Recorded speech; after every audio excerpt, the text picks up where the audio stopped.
You're listening to Trek FM.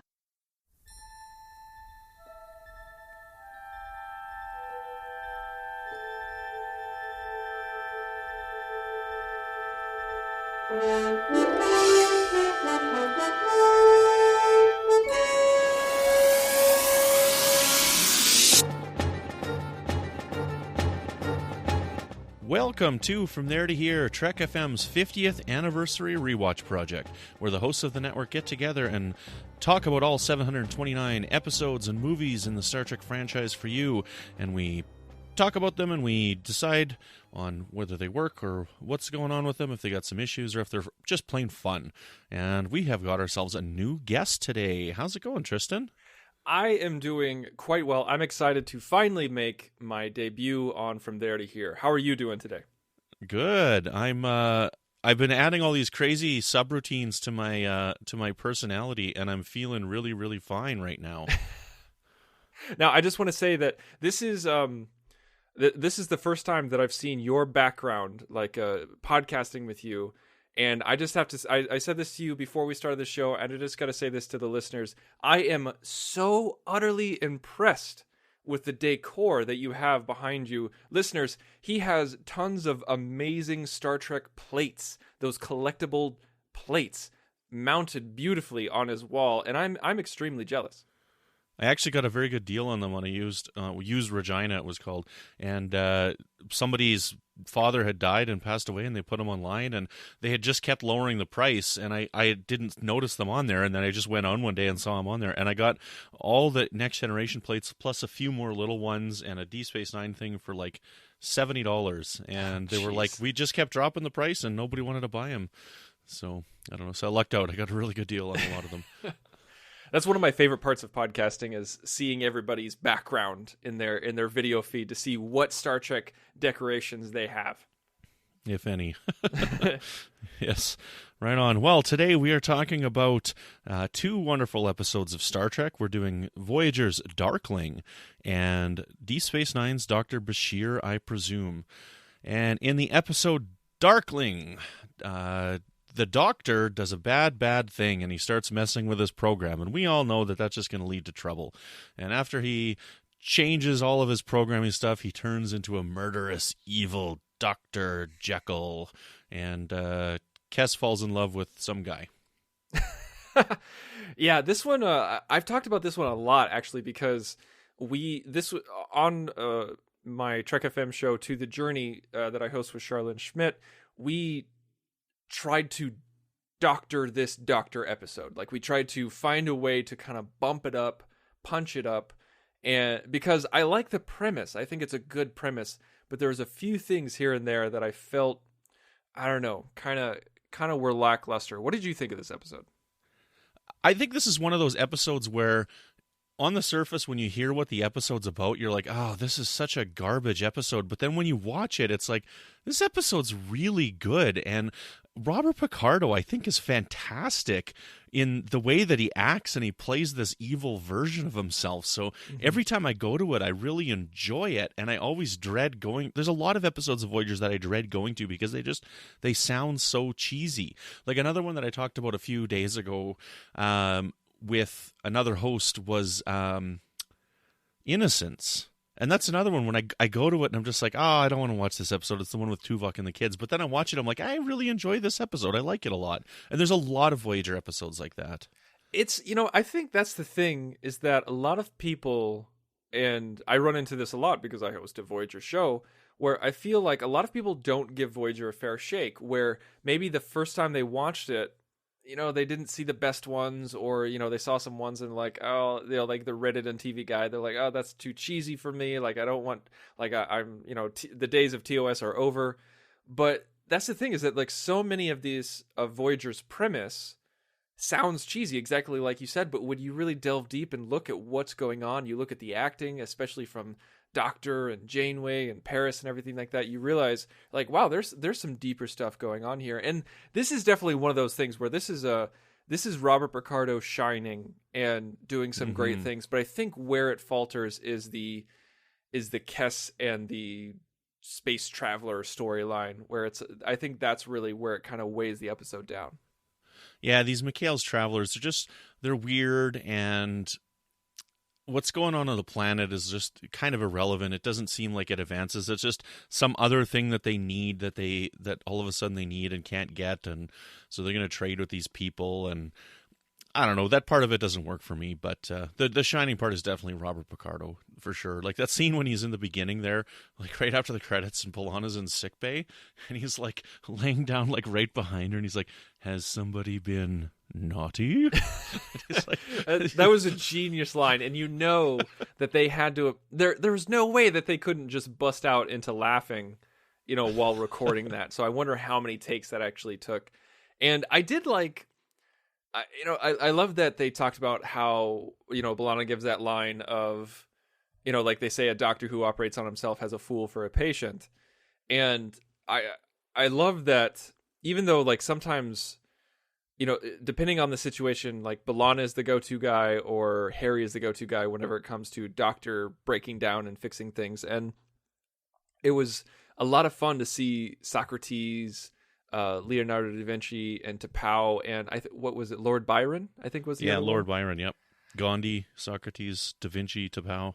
Yeah, it was nice to. I'm glad that they snuck in T'Pau, because you didn't want it to be all human philosophers, but it was so trippy to see those characters get like messed up. In the Yes. once he turned to his Dr. Jekyll or no, Mr. Hyde. Once he turned to his Mr. Hyde version of himself, like that's what he wanted to do. Like he wanted to go and like mess up those characters and like make them twitch and like be ripped in half and everything like that. Yeah, it's definitely interesting. Now, Lord Byron, is this the same guy from Janeway's holodeck program from season 1? No. No? Okay, because every time I watch this episode, I think it's the same character, and I'm like, is this a real guy or a fake guy? Well, no. Lord Byron was a poet, and Okay. like a big guy in the Romantic movement. Like way back in the day, like 1700s, and well, he was born in the 1700s, I think, but I think he got popular in the 1800s. But no, like the character in the Victorian Holo novel of Janeway's, I can't remember that guy's name, but it wasn't the poet. Okay, I thought his name was Lord Byron too. See, we don't read much romantic stuff in Canada. Like for us, look, romance is like a coffee and a donut and a hockey game. So that's like the ideal date up here in Canada. Yeah, not a lot of Byron at those events, huh? No, not too much. Anything else you want to say on Darkling? No. I mean, I think what we said is like the basic premise of the show is like, I like the idea of Doctor going evil because he screws with his program. Love that premise. Think it's great. Picardo did an amazing job. It was a little obvious with the contacts that they had him wear whenever he was evil. And his messy hair. Like he messed up just what little hair he had. I get what they were trying to do, but I'm like, oh, okay, all right. So he's got really creepy blue eyes when he's evil, just so we know what's going on. I think this episode, would be heralded as a much better episode if the Kess storyline was a little bit stronger. Well, let's move on to Dr. Bashir, I presume, where the crazy evil doctor from Voyager comes over to Deep Space Nine because he looks exactly the same, and they decide that they want to make Bashir a long-term medical hologram. This was a lot of fun. Like I thoroughly enjoyed this episode because I like the idea of crossing the streams, because Deep Space Nine is a show where you never really thought that you would see a crossover with Voyager, because like how could it work? Like from a limited perspective, you'd be like, oh yeah, no, that's never going to happen. That's too sad, because you like those crossover episodes of TNG and Deep Space Nine, but we all thought that we weren't going to get that with Deep Space Nine or Voyager. But then they find this inventive way to bring over Zimmerman, and not only did they bring over Zimmerman, but they brought in the EMH as a plot device. And yeah, why not use the Good Doctor? Yeah, you bet. I thought it was pretty cool, too. I remember that I missed this episode in its first run, like when Deep Space Nine was airing, and because, sports and stuff like that would, like, postpone episodes. And I remember this is one of the episodes that I didn't see for a very long time, so I didn't catch the storyline that he was genetically engineered until like after the fact, and they were talking about it and stuff, and I'm like, what? What's going on? But yeah, this is the episode where we get the reveal that Dr. Bashir is actually genetically enhanced. Dun dun dun. Does that work for you? Yeah, it does. It does. I really liked it as a story device. I really liked it in this episode, and I like that there was consequences for it.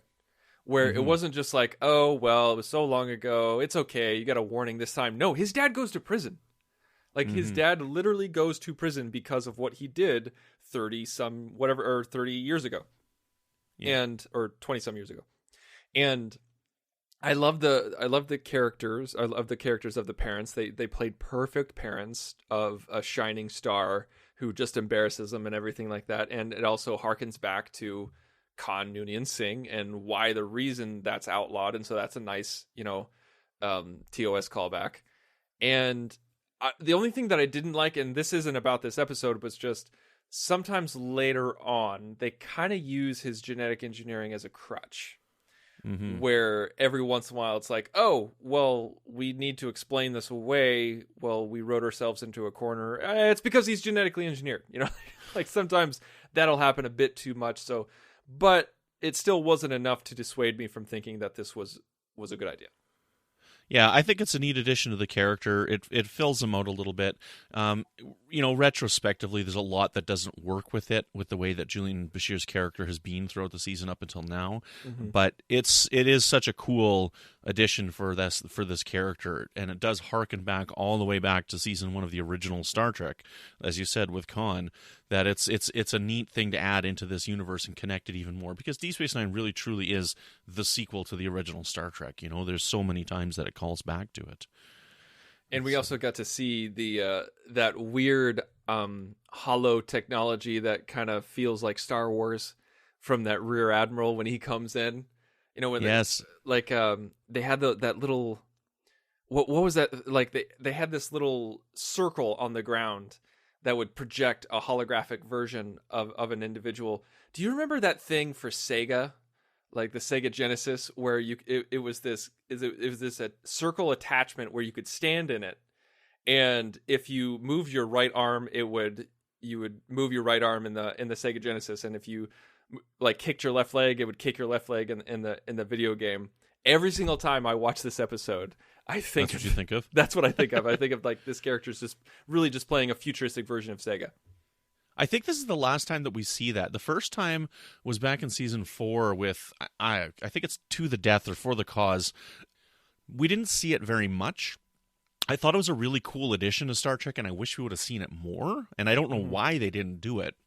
It would have been a cheaper effect than the view screen, because you could have somebody there and you just deal with it with a lighting effect. Right. And I thought it was really cool when they added it, and I was disappointed that it didn't continue on throughout. But this awesome face-to-face holo conference calling kind of thing was pretty cool. I'd love to know what the fans think. Like, I'd love to know what our listeners think. Like, did you think that was a nice addition? Did you think it was cheesy? Did you think it was too much like Star Wars? What did you guys think? Did you want to see more of it? Let us know. Now, with this, they never really say it at the end, but I think the assumption is that they didn't go ahead with Bashir for the program because of the enhancements. But I think they kind of missed a boat, because I don't think, if I remember correctly, the episode, I've been watching so many lately, they never did tie that up in a bow and finish the episode and say yes or no, he got the part. But I think they missed the boat with Message in a Bottle for Voyager. And they could have made a callback, and it could have been Bashir as the emergency medical hologram on those ships. What do you think? Oh man, that never occurred to me, and I feel like an idiot because that never occurred to me. But that's such a good idea. Yeah, that is an absolutely great idea. That would be a fantastic way to cross the streams again, to have Deep Space Nine and Voyager come into play. It kind of makes me wonder, like maybe, I don't know, maybe there was a throwaway line, because I can't remember either. Like if they said like, oh well, I guess you're out, like we can't use you, but they should have been a way to go around that just so they could do that in Message in a Bottle. I'll admit that I think Andy Dick was fantastic in that episode, and that's about the only role that I like him in. But same here. It still would have been cool to see, Alexander Siddig in that role. Mm-hmm. So, Well, is there anything else you would like to say about Dr. Bashir, I presume? I guess the only thing that I could say, it has nothing to do with the episode. Whenever I hear the title Dr. Bashir, I presume, I always think that's the James Bond episode. Me too. Every single time, I always think it's the James Bond one, which I can never remember the name of. But I was just about to ask you, like, what is the name of that one? I can't even remember. You know, that's the episode that I can't wait for them to do on Mission Log, is the James Bond one, right? I mean, we've talked about it already, but for the fact that they're like dumping their personalities into a computer and recreating their bodies in the hologram, oh man, Ken and John are going to have just a field day with that episode. It's called Our Man Bashir. There you go, Our Man Bashir. That's why we can never remember it, because it sounds the same. I wonder if he's the only character that has multiple episodes with his name in it in Star Trek. Can you think of another episode like that has like Riker in the title or Janeway? No, I don't think so, actually. Now that you mention it, I don't think there's any. Because there's Spock's brain. There's Spock's brain. Yeah. And we could change the name to A Spock Time instead of Amok Time, and then we could make it 2. That's what I'm thinking. I'm thinking he might hold a little in-universe record here. Yep. Right on. Well, what can people do to find you when you aren't altering your program to make yourself more charming? Well, I try to make that happen, but usually it fails, and Lord Byron takes over. But where you can find me is on Twitter @TheInsaneRobin. You can also find me elsewhere on the Trek FM network on To The Journey, which I referenced earlier in this episode. And you can also find me on The Nerd Party @thenerdparty.com, where we have a couple of different shows that you guys might enjoy, especially the one that I host with my wife called Nerd Nuptial. And you can find me here on the network with new episodes of Melodic Treks, which is all about the music of Star Trek. You can find me on Twitter @Brandon-Mutala, and every once in a while I poke my head up in the Babel Conference. So join us again tomorrow as we talk about 2 episodes of Voyager, Rise, and Favorite Son.